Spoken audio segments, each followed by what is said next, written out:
We'll take this file and we'll load it up there once you've stuffed the board, and then what we'll be able to do is come back later and change some of the values here so that you get different effects. With the LED, you can get it to blink faster or slower by changing certain parameters. Gotcha. Alright. And then actually this other file here, I'll show you that real quick there. Oh, you may also have to open that up with Word.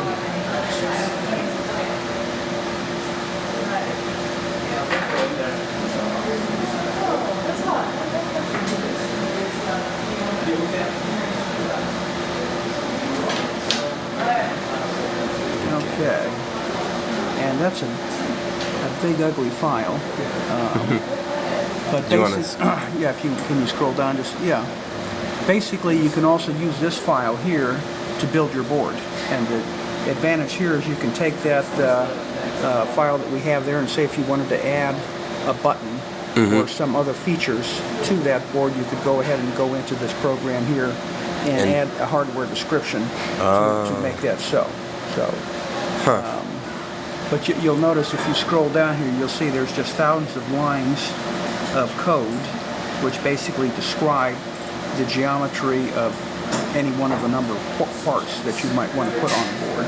At the very bottom of this is a shorter file that actually says what's on the board.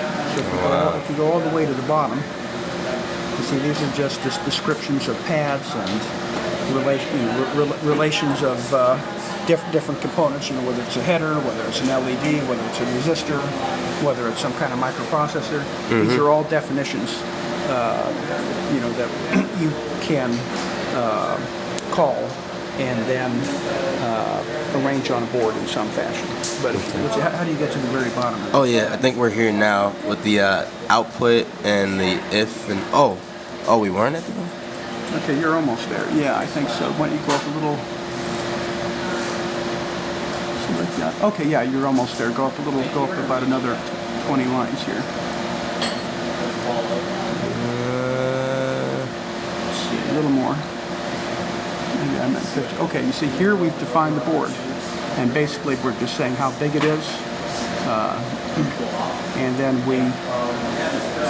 there's IC1. You saw in that initial board shot, it showed IC1. Basically, that's an integrated circuit, which is the AT Tiny. And anyway, this basically tells it in XY coordinates where to put that pad.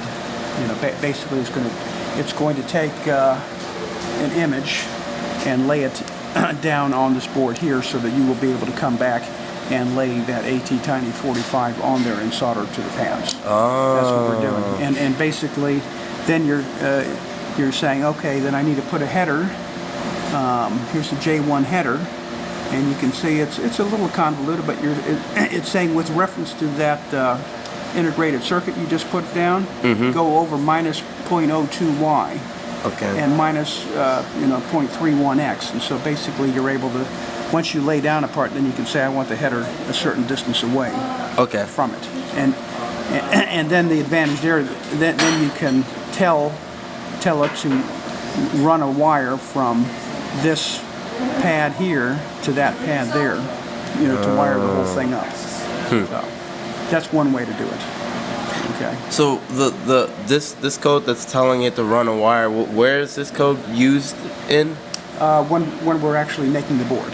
Oh. Or right now, you see, we're actually just going to take the board as is, but if for some reason you wanted to modify this board, for example, to add a button or add some other functionality to it, you could just simply go into the file here and add some other elements and wire it up, as opposed to redrafting a whole new board. I mean, there then you would typically use a program like Eagle or KiCad, which is a drafting program that is makes electronic boards. Gotcha. Anyway, okay.